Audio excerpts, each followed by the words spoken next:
你本日記跌咗啊！唔好俾其他人知啊！收埋佢，收好佢啦。唔驚咩？我收佢先。OK。唉，記得翻嚟接我啊！阿啲啊，你阿爸接你啦。點解啊？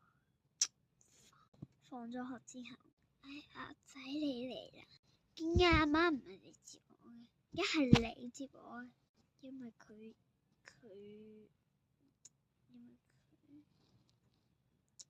喂，你快啲講啦，唔可以吹我啊！翻去再做功課噶。你理得你嘅手。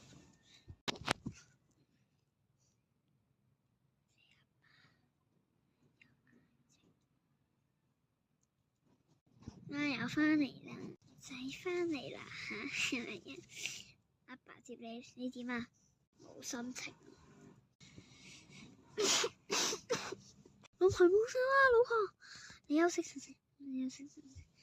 阿仔啊，你依家同我快去沖涼啊！沖完涼先做功課好冇？哇！呢個邊個㗎？啲茄汁嚟嘅。係啊。黃子軒大個咗之後，快！阿仔食飯啦！唔吹啊，冇啊，等陣先食啦，打埋你關。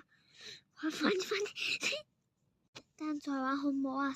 等陣涼啊，快啲食啊！唔吹啦！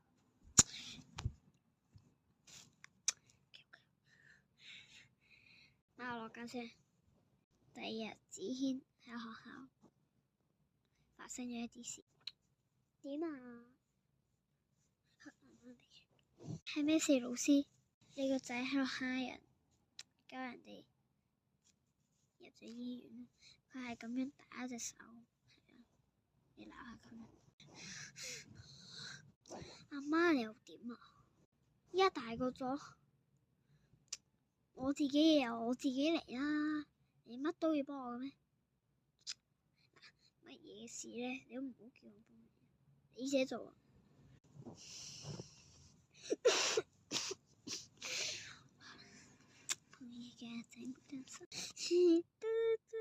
阿爸，喂，阿爸咩事啊？我去賺得啦。